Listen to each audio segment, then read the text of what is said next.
per parlarvi di Parasite, l'ultimo film di Bong Joon-ho, devo prima però raccontarvi una cosa abbastanza interessante. Mi trovavo in Brasile e ero stato invitato dal mio coproduttore brasiliano ad incontrare uno dei suoi finanziatori.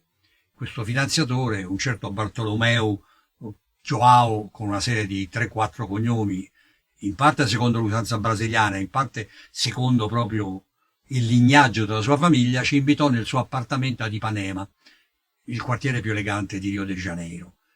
Un attico meraviglioso, pensate solo che questo immenso terrazzo su cui si trovava la piscina era ricoperto d'erba e si diceva che quando Pelé, il famoso calciatore, veniva a Rio de Janeiro si allenava su questo prato terrazzo di questo signor Bartolomeo Joao.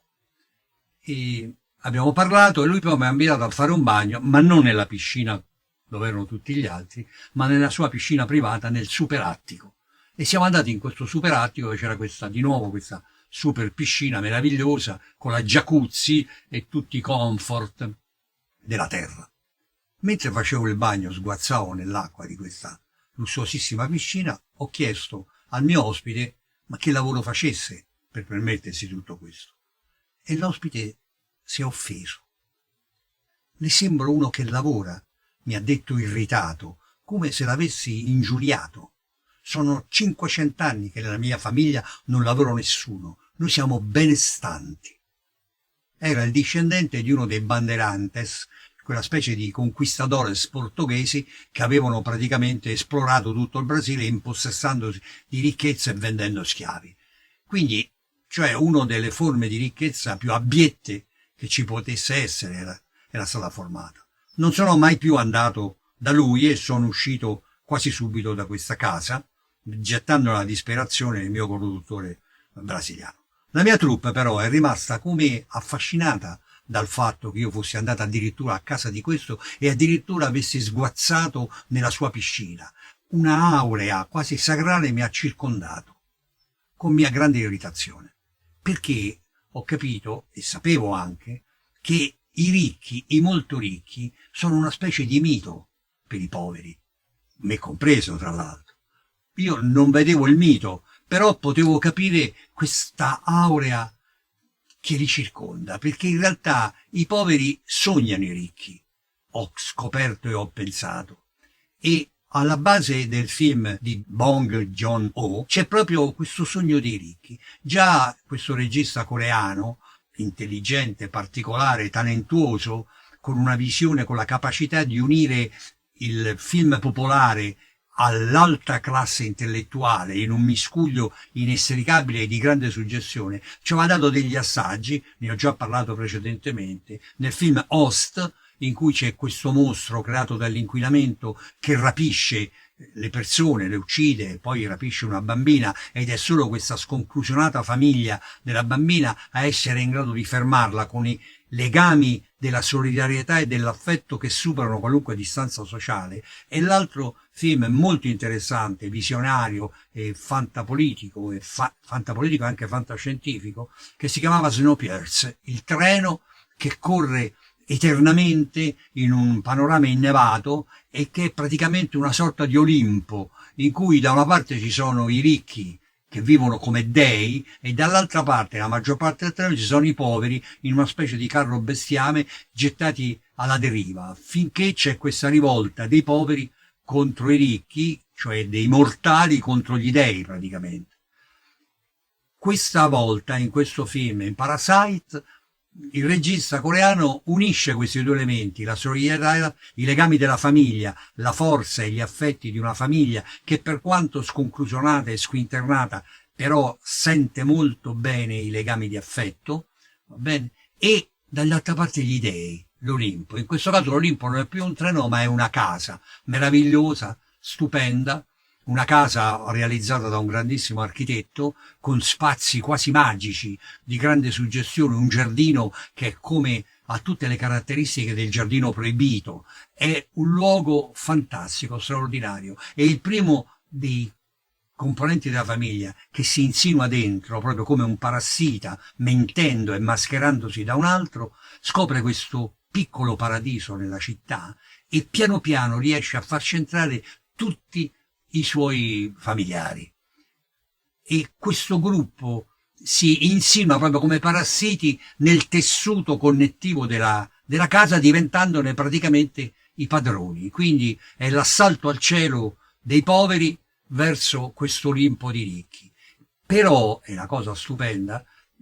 è come se una volta che i parassiti si sono installati nella casa, scoprissero che anche loro hanno dei parassiti, che a loro volta, diciamo, se per passatemi il termine, li parassitano, cioè vivono a loro spese, e vivono non solo a loro spese, ma anche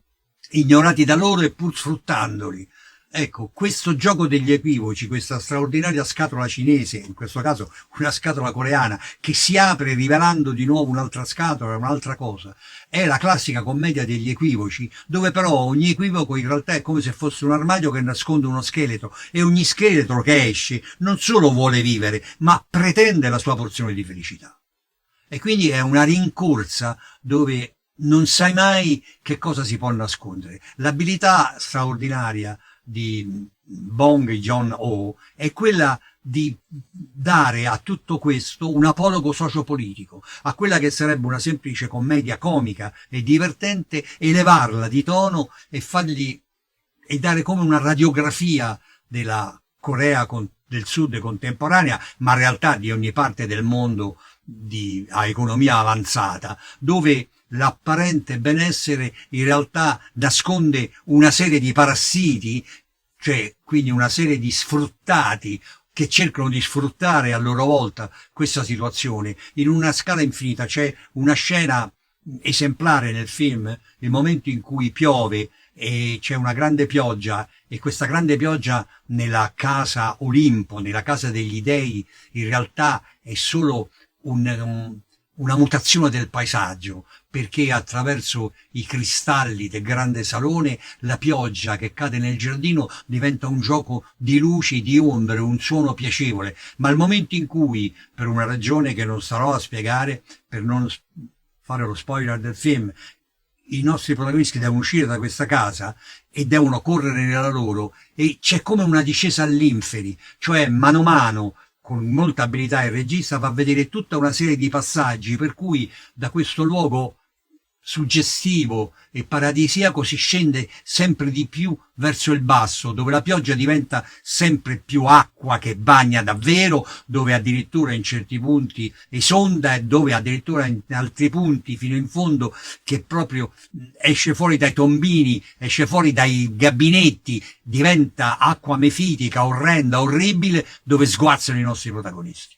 Ecco, ma questo non è la fine, non è paradossalmente il castigo per aver fatto questo, no, la situazione si ribalta di nuovo completamente e di nuovo loro ritrovano la loro situazione parassitaria, però per scoprire, come ho detto prima, che c'è già un altro parassita su di loro. Quindi questo gioco, che è veramente un gioco di specchi, è di grande potere e soprattutto di grande denuncia, però con una denuncia grottesca, che dà un sorriso amaro, che non appesantisce l'esemplificazione di questa società che, come la nostra, in realtà è una società fatta a strati, dove ognuno cerca soprattutto di arrampicarsi in quello successivo, ricadendo molto spesso all'indietro. Quindi in realtà l'ascensore sociale, che tanto doveva essere una società del benessere, non sempre ha funzionato, e forse paradossalmente non funziona più finché non ne troviamo un altro diverso, un'altra possibilità più forte, più decisa e soprattutto più umana. Ma per concludere con un sorriso, anch'io ho avuto un'esperienza come il protagonista, come uno dei ragazzi protagonisti del film, di imbattermi improvvisamente, al di là dell'esempio che ho fatto brasiliano, sono caduto in un'improvvisa ricchezza per una serie di fortuite circostanze. Durante i miei anni giovanili ho conosciuto la figlia di un'importantissima personalità internazionale, ricca in maniera smodata, e sono andato ad abitare per un breve periodo nel suo castello, trovandomi anche a disagio con il fatto che il maggiordomo la mattina, mentre cercavo disperatamente di mangiare un cappuccino con il cornetto, perché lì si facevano colazioni pantagrueliche secondo la moda della cucina del nord, quindi con aringhe salate, salame e cose, io ero riuscito a ritagliarmi un cappuccino con una brioche, perché i cornetti non si trovavano, mi sottoponeva la lista del pranzo e della cena, scegliendo fra